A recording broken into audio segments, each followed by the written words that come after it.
অপকর্ম বা অভিযোগ আমরা যেভাবে বলি না কেন, নিঃসন্দেহে যে গায়েবী মামলা, হাজার হাজার নিরপরাধ মানুষকে জেলে বন্দি করে রাখা, এই অভিযোগগুলো তো নিশ্চয়ই অমূলক ছিল না।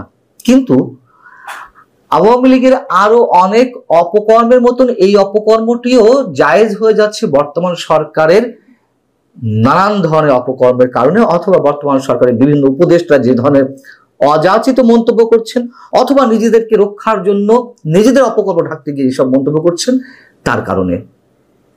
যেমন আইন উপদেষ্টা অধ্যাপক ডক্টর আসিফ নজরুল তিনি বৃহস্পতিবার একটি অনুষ্ঠানে বলছিলেন গণগ্রেপ্তার কিংবা গণমামলা বা আটকের বিষয়ে তিনি মন্তব্য করছেন যে সমাজের প্রতিটি স্তরে গণগ্রেপ্তার, মিথ্যা মামলা এখন বড় উদ্বেগের বিষয়। স্বীকার করে নিচ্ছেন, কোনো উপায় নেই স্বীকার না করে।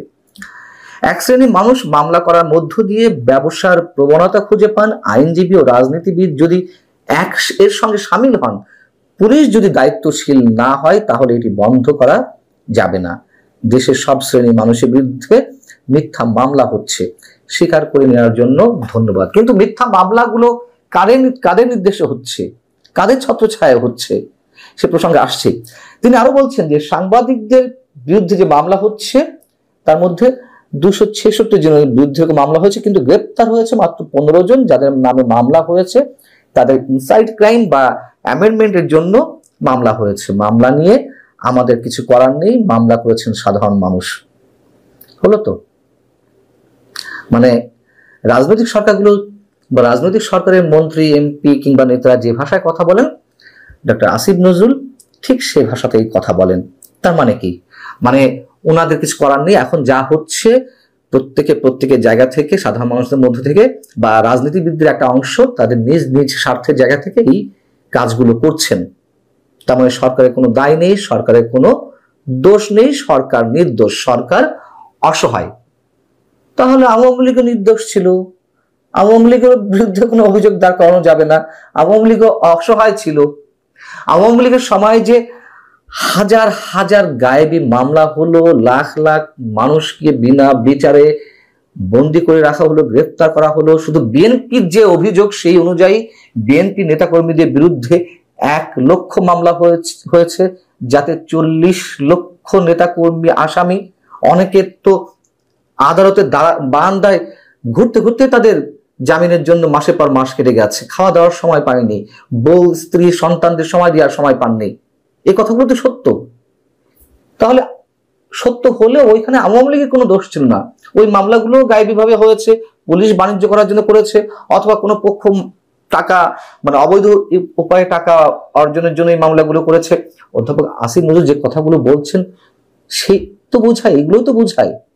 তাহলে আওয়ামী লীগ যদি এইগুলো বলে, দোষ কোথায়? যে কোনো একটা তো মানতে হবে। হয় যদি আমরা ডক্টর আসিফ নজরুলের কথাগুলো মেনে নিই, তাহলে আওয়ামী লীগের কোনো দোষ ছিল না। আর আমরা যারা অভিযোগ করছি এই সরকারও রাজনৈতিক সরকারের মতন আচরণ করছে, একটা ভয়ঙ্কর ধ্রুবসন্ধি সামনে রেখে, যদি সেইগুলো সত্য হয়ে থাকে তাহলে আওয়ামী লীগ দোষী, আওয়ামী লীগকে আমরা আদালতে কাঠগড়ায় দাঁড় করাতে পারবো। ব্যারিস্টার সারা হোসেন ওই অনুষ্ঠানে বলছেন যে বিনা বিচারে আটক ব্যক্তিদের সংখ্যা কমানোর ক্ষেত্রে পুলিশ বিচার বিভাগের ভূমিকা নেওয়া উচিত। এক্ষেত্রে এক সংস্থা আরেক সংস্থার উপরে দায় চাপায়। তিনি বলছেন যে পুলিশ বলে আমাদের কিছু করার নেই, তার মানে উপরে চাপ রয়েছে। আদালত জামিন দেয় না, পুলিশ আবার বলে আমরা কি করব। আবার আদালত বলছে যে তাদের উপরেও উপরের চাপ রয়েছে। এবং এই কথা চরমভাবে সত্য। নিম্ন আদালতের বিচারকেরা, এখন নিম্ন আদালতের বিচারক কেন, উচ্চ আদালতের বিচারকেরাও নানান ধরনের চাপের মুখে থাকেন। এটা প্রিয় হোক অপ্রিয় হোক সত্য কথা। আর নিম্ন আদালতের বিচারকরা যেহেতু নির্বাহী সরকারের আইন মন্ত্রণালয়ের অধীনে,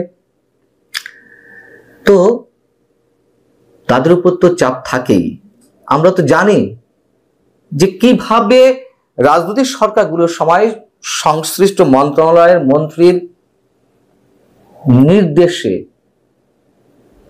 তাদের অর্ডারে জামিন কতটা হতো না, সেই জায়গা থেকে কোনো ধরনের পরিবর্তন এসেছে।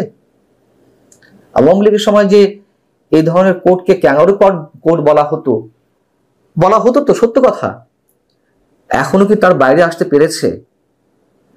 সাংবাদিকদের জামিন হচ্ছে না, কেন হচ্ছে না? কি কারণে হতে দেওয়া হচ্ছে না? আমি যদি বলি যে নিম্ন আদালতে জামিন হচ্ছে না বা উচ্চ আদালতের থেকে জামিন দেওয়া হচ্ছে না, মানে এখানে বিচারকদের কি ধরনের ইন্টারেস্ট থাকতে পারে?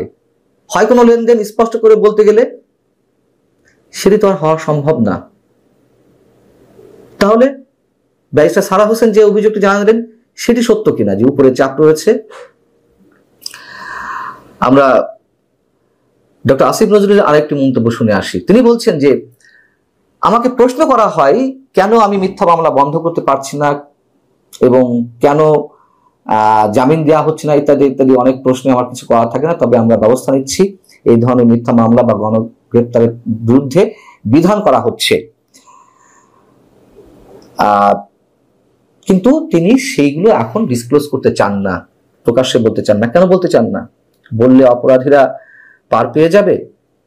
যদি আদালতের কোনো বিচারক বা পুলিশের কোনো সদস্য অপরাধী হয়ে থাকে, অভিযুক্ত হয়ে থাকে, তারা বিশেষ কোনো পন্থায় যাবে। এগুলো, এই কথাগুলো বলার কোনো অর্থ আমরা খুঁজে পাই না। যদি কোনো বিধান সামনে করার চিন্তা ভাবনা থাকে বা সেই দিকে কোনো অগ্রগতি হয়ে থাকে, প্রকাশ্যে কেন বলা হচ্ছে না? বলুক না। এগুলো যে আসলে কিছু করা হচ্ছে না, শুধুমাত্র কালক্ষেপণ করা হচ্ছে রাজনৈতিক সরকারগুলোর মতন এই সরকারও একটা অভিসন্ধি রয়েছে, সেটি স্পষ্ট। এবং আমাদের প্রধান উপদেষ্টা প্রেস সচিব, তিনি ওই অনুষ্ঠানে আবার কি ভয়ঙ্কর মন্তব্য করলেন মব ভায়োলেন্সকে প্রকারান্তরে সমর্থন করে। এর আগেও যদিও তিনি এই একই ধরনের মন্তব্য করেছেন। মব ভায়োলেন্স সম্পর্কে তিনি বলছেন যে যেটিকে মব বলা হচ্ছে, আমি এটাকে মব বলছি না, বলছি প্রেসার গ্রুপ।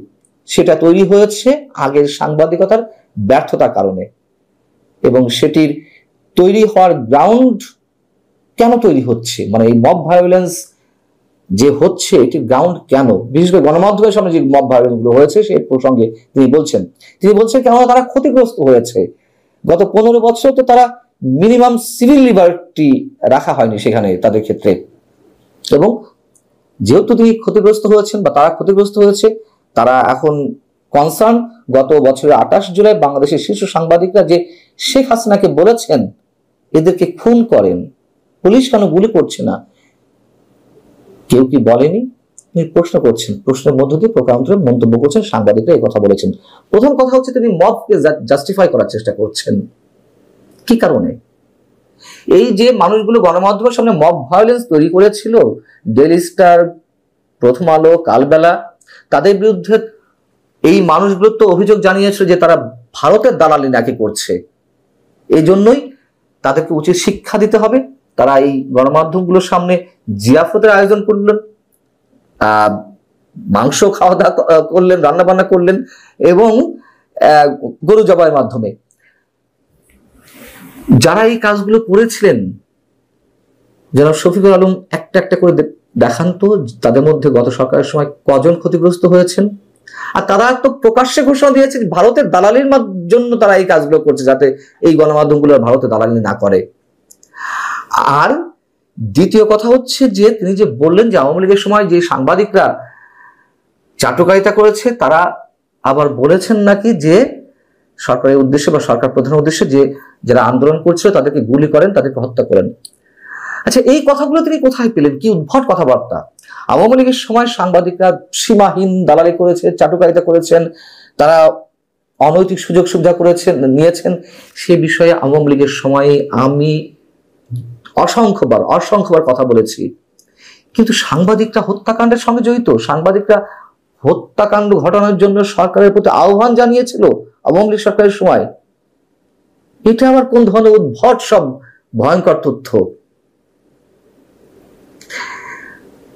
মব ভায়োলেন্স কেন কমছে না?